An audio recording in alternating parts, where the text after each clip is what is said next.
오신 여러분들 주님의 이름으로 환영하고 축복합니다. 오늘도 새벽 일찍부터 찬양을 인도하고 정말 4시 반씩 일어서 4시 일어나서 오시는 분도 계실 텐데 우리 엘터브 수고했고 우리 방송실도 너무 감사하고 또 안내로 우리 섬겨주셔서 감사합니다. 또 근처에 주일학교 아이들도 같이 있던데 우리 주변을 바라보시면서 우리 격려하고 박수하겠습니다. 수고 많습니다. 감사합니다.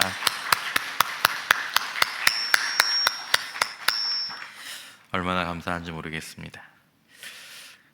고난주간을 보내시는 동안 금식도 하시고 또 미디어도 좀 끊으시고 그렇게 좀 예수님과 예수님의 십자가를 주목하는 시간들을 가지시는 분들도 많이 계실 텐데 그렇게 잘 유지하시기를 바라고 가급적이면 무엇을 하지 않는 것보다는 그 무엇을 하는 걸로 굳이 십자가를 손에 잡고 있지 않더라도 저는 한 3주 동안 이렇게 잡고 있었던 것 같은데 묵상하기가 좋았던 것 같습니다. 특별히 저희가 주일에는 예수님의 유월절 식사 장면을 저희들이 묵상했고 어제는 겟세마네 동산에서 기도하시던 예수님의 모습을 옆에서 보는 마음으로 묵상을 하고 그리고 오늘도 이 말씀을 보게 될 텐데 그저 그것을 좀 바라보는 시간을 가지시는데 시간을 조금 더 들이시고 좀 마음을 들으시고 거기에 조금씩 머물다 보시면 거기서부터 흘러나오는 어떤 생각들과 마음들과 느낌들이 있게 될 것이고 그것이 하루 이렇게 조금씩 쌓이다 보면 금요일에는 우리의 마음 가운데 뭔가 나만의 주님이 또 나만의 십자가가 세워지는 그런 시간들이 되실 겁니다.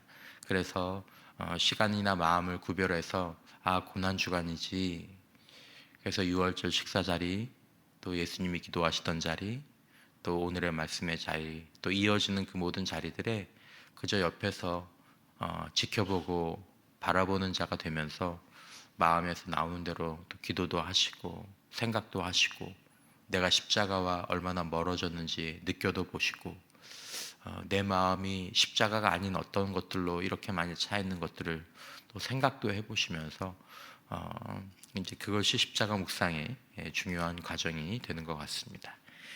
오늘 말씀 나누도록 하겠습니다. 자, 예수님께서 십자가 겟세마네 동산에서 고뇌하셨음에도 불구하고 이제는 그 고뇌 이후에 십자가를 완전하게 받아들이셨습니다. 여러분들이 이 과정이 이해가 되시리라고 생각합니다. 새벽 1시가 전후해서 가룟 유다가 그 앞에 가룟 유다가 제일 앞에 있고 왜냐하면 예수님이 어디 있는지 가룟 유다가 아니까 가룟 유다를 앞세운 체포대가 도착했을 때에는 예수님은 기도하실 때와는 다른 이제 차분하고 준비된 모습이셨습니다. 체념하고 절망한 상태가 아니라 준비된 모습이셨습니다. 자, 이것은 기도가 가져오는 변화를 직접 예수님께서 보여주신 그런 장면이기도 합니다. 우리가 위기와 고통의 상황 가운데서 기도할 때 기도는 상황을 변화시키는 하나님의 손을 움직이게 하는 유일한 도구가 되기도 합니다. 하지만 또한 기도는 두려움과 근심과 염려로 죽을 것처럼 힘들어하고 그리고 두려움에 떨던 기도는 어느 시간이 지나고 나면 그의 마음을 잔잔한 호수처럼 변화시키는 힘이 있는 것이 근심과 고통 가운데 드리는 기도의 능력인 줄 믿으시기 바랍니다. 기도하기 전에는 그렇게 두렵고 떨리고 믿고 정신이 없더니 기도를 어느 시간 마치고 난 다음에 나올 때에는 내 마음 가운데 담대함이 그리고 잠잠함이 왠지 모를 어떤 힘들이 우리 안에 세워지는 것이 기도죠. 그래서 근심과 고통 가운데 우리가 기도해야 하는 것입니다. 예수님이 기도하신 장소의 이름은 겟세마네라고 불립니다. 그 뜻은 오일 프레스, 올리브 기름 짜는 것, 그러니까 올리브를 이렇게 아마 그때는 맷돌로, 지금도 보면 그 올리브를 짜는 그 틀을 보면 이렇게 큰 맷돌이 있거나 아니면 작은 것들이 있는데 이렇게 기름을 쥐어 짜는 것이죠.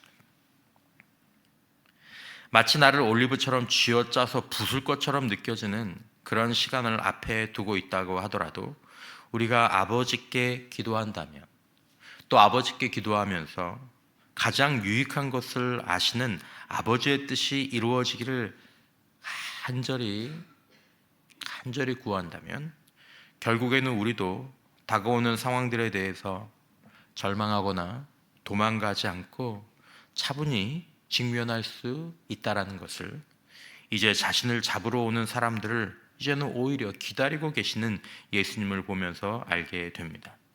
그러므로 저와 여러분들이 우리 인생의 겟셋마네를 맞이할 때, 신앙의 겟셋마네를 우리가 맞이할 때 기도로 승리하는 자들이 될 수 있기를 주님의 이름으로 간절히 축원합니다. 기도해야 되는 거죠. 기도해야 되는 거죠.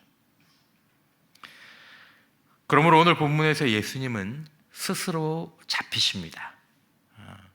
좀 모순이 되는 표현이죠. 스스로 잡힌다.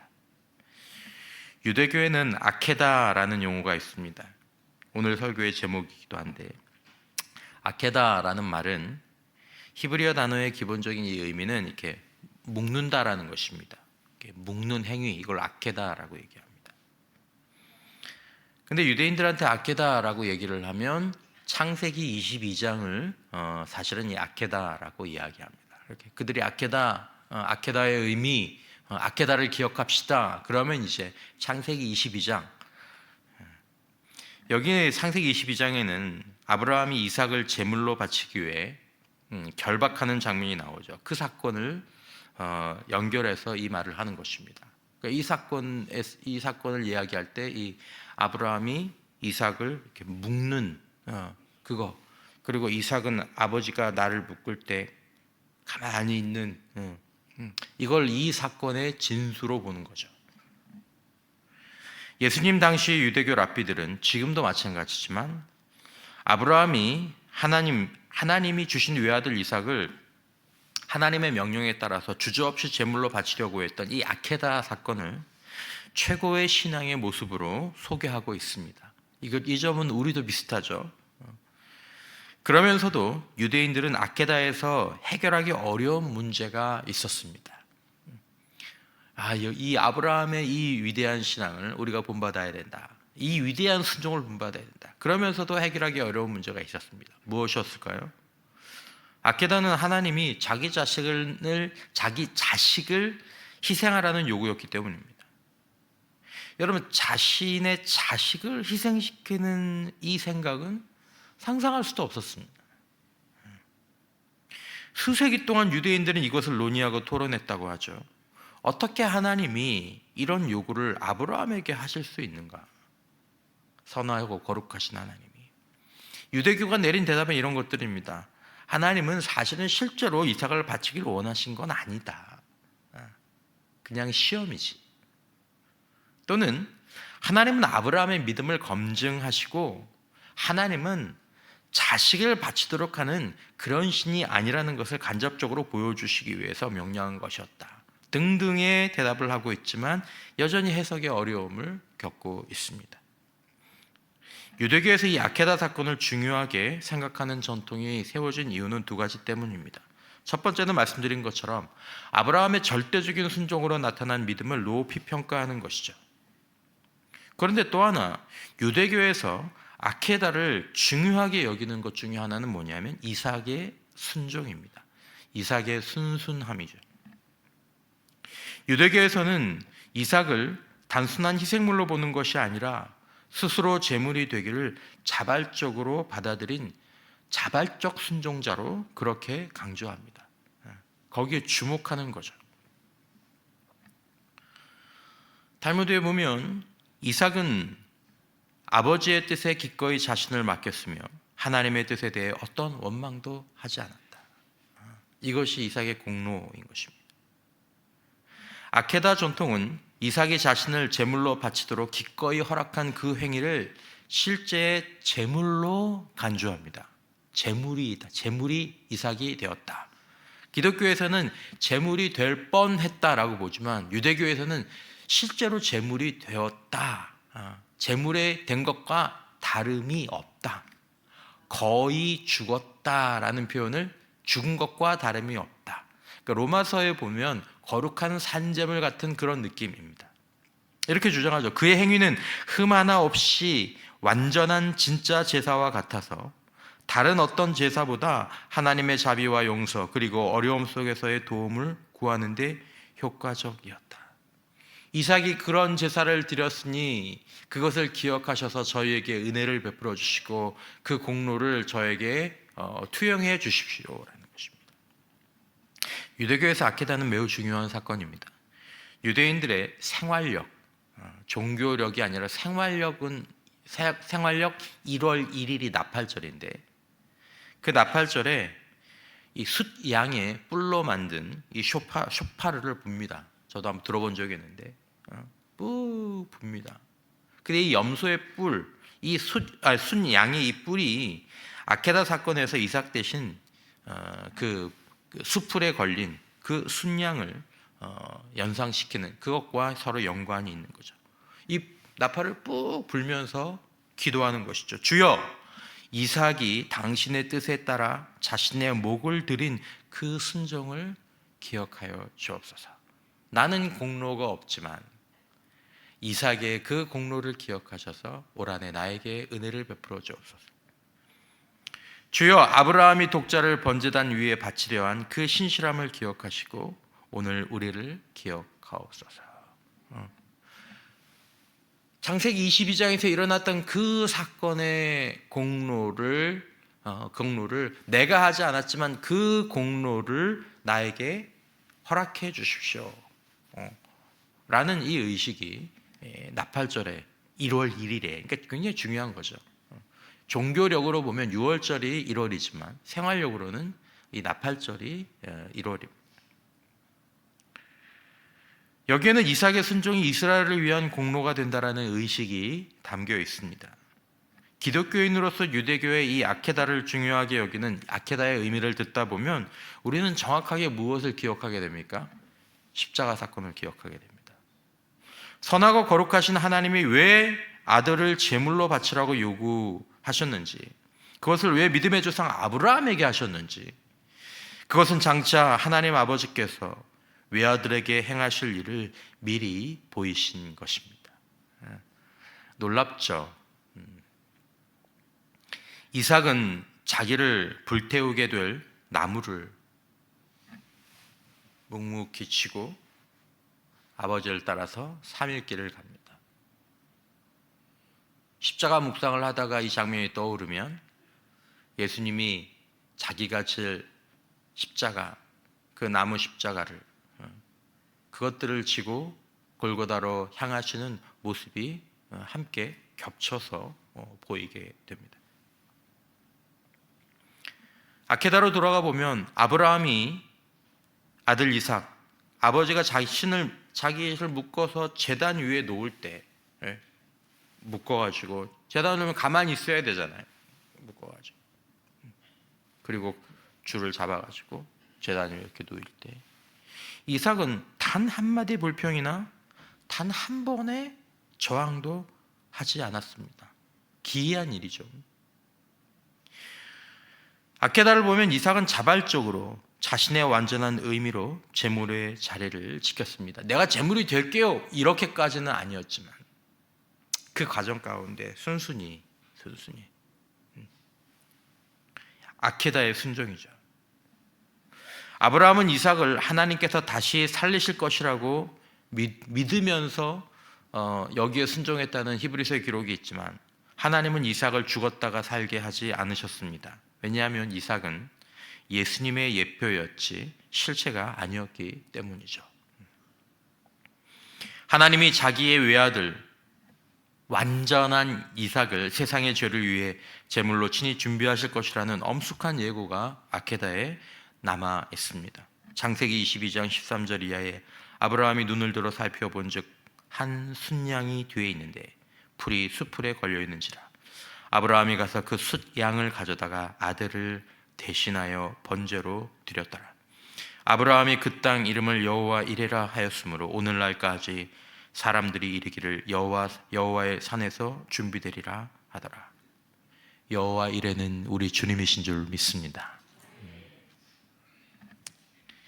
아케다를 기념하는 의식은 종교력으로는 말씀드린 것처럼 종교력으로는 7월이고 생활력으로는 1월에 해당하는 이 나팔절에 가장 선명하게 나타나는데, 유대교 전승에 보면 이런 기록이 있습니다.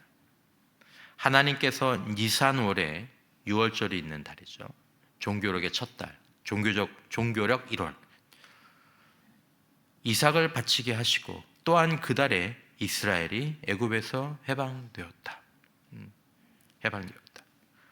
그러니까 아케다의 의미를 기념하는 건 7월 나팔절이지만, 아케다가 일어났던 사건을 유대인들 가운데에서는 언제 일어난 일로 보냐면 6월절, 그 달에 그 기간에 일어난 것으로 바라보는 거죠.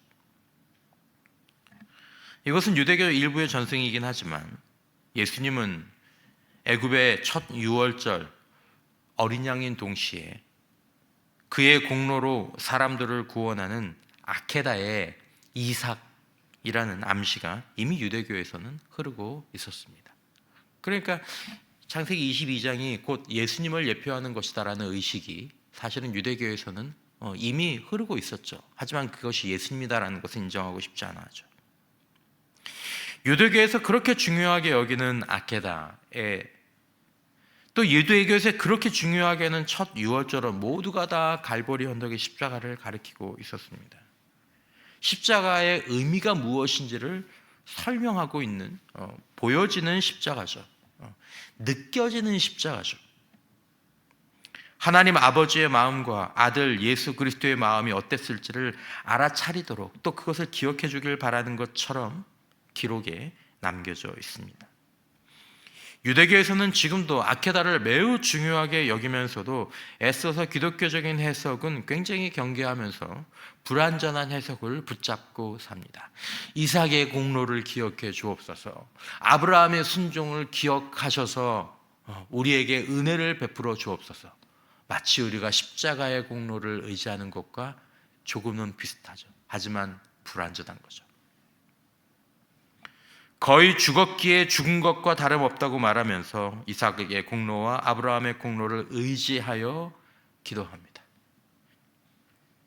아케다보다 더 명백하게 구약에서 예수님의 십자가 사건을 가리키는 성경이 이사야서 53장입니다.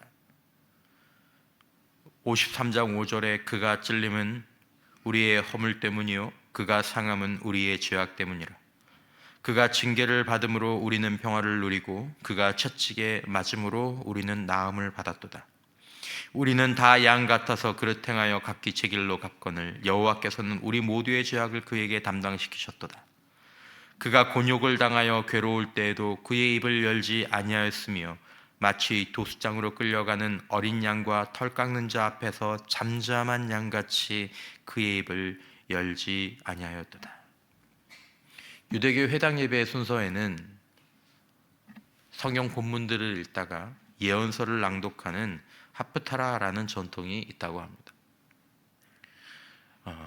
우리 마치 교동문처럼 읽는 순서가 다 정해져 있습니다. 그냥 자기가 임의대로 뽑아서 읽는 게 아니라 이렇게 쭉 정해져 있죠. 근데 이 유대인들의 이 이사야서를 읽는 이 목록을 보면 52장 12절까지 읽은 다음에 53장은 싹 건너뛰고 54장을 읽습니다. 53장은 이렇게 목록에서 빠져 있습니다. 유대인들한테 그걸 왜 뺐냐고 물어보면 원래 다 읽는 건 아니다라고 얘기를 하지만 사실은 이게 부담스러운 거죠. 불편한 거죠. 우리는 다음처럼 결론 내릴 수 있습니다. 유대인의 아케다에 관한 사상이 중요한 이유는 1세기 유대교 내에 많은 기묘하거나 신비로운 개념들이 구약 성경에서 이건 왜지, 이건 뭐지, 이건 이런 거야 라는 이 개념들이 예수 그리스도라는 인물 안에 융합되고 성취되었기 때문입니다. 사도들이 예수님에 대해서 가르친 바는 당시 유대인들에게 새롭거나 낯선 것이 아니었습니다. 어린 양, 대속, 공로, 자발적 순종, 하나님 아버지의 은혜, 이런 개념들은 이미 유대교 내에 존재하였고 유대인들을 그리스도의 오심에 대비시켜 주셨던 것입니다. 여러분, 이제 오늘 본문에서는 진정한 아케다가 시작이 됩니다. 하나님 아버지는 십자가의 제단을 준비하셨고 하나님의 외아들은 묵묵히 손을 내밀어 자신을 묵도록 허락하셨고 배신의 키스를 날리는 제자를 긍휼한 눈으로 바라보셨습니다. 자세히 설명은 안 했지만 유다의 키스는 일반적으로 키스를 얘기할 때는 필레오라는 헬라어를 쓰는데 유다의 키스는 아마 카타필레오 이런 식으로 나와 있을 겁니다. 어떤 키스냐 하면 이 여러 번 하는 키스입니다. 여러 번 아버지가 아이들을 이렇게 안고 하는 그런, 얼마나 가증스럽습니까? 그러나 주님은 그것들을 가지고 그를 비난하거나 저주하지 않으셨습니다. 네 일을 행하라 라고 말씀하셨습니다. 연민의 눈으로 바라보셨죠.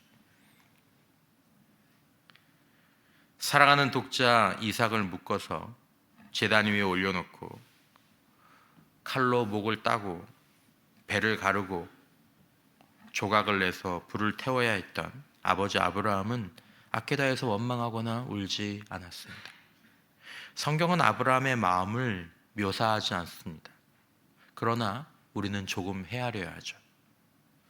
성경은 자신의 손을 묶는 아버지 앞에서 아무 저항도 하지 않고 침묵하며 눕는 이삭의 마음도 알려주지 않습니다. 그러나 생각해 보아야 하죠. 진정한 아케다가 이제 시작이 됩니다. 마태복음 26장에 곧 예수께 나와 랍비여 안녕하시옵니까 하고 입을 맞추니 예수께서 이르시되 친구여 내가 무엇을 하려고 왔는지 행하라 하신대 이에 그들이 나와 예수께 손을 대어 잡는지라. 묶임당하는 아들을 보시는 아버지의 마음을 헤아려 보았으면 좋겠습니다. 로마서 8장 그러나 이 모든 일에 우리를 사랑하시는 이로 말미암아 우리가 넉넉히 이기느니라. 내가 확신하노니 사망이나 생명이나 천사들이나 권세자들이나 현재일이나 장래일이나 능력이나 높음이나 기쁨이나 다른 어떤 피조물이라도 우리를 우리 주 그리스도 예수 안에 있는 하나님의 사랑에서 끊을 수 없으리라. 아들의 마음을 생각해 보시는 하루가 되었으면 좋겠습니다. 내가 내 목숨을 버리는 것은 그것을 내가 다시 얻기 위함이니 이로 말미암아 아버지께서 나를 사랑하시느니라. 이를 내게서 빼앗는 자가 있는 것이 아니라 내가 스스로 버리노라. 왜 아버지는 아들을 묶었습니까? 왜 아들은 묵묵히 아버지께 묶여 제단을 향했습니까? 여러분들 각자가 대답해 보시기를 바랍니다. 사도 바울은 나를 사랑하사 나를 위하여 자기 몸을 버리셨다라고 고백했습니다. 성경은 이처럼 사랑하사 외아들을 주셨다라고 고백했습니다.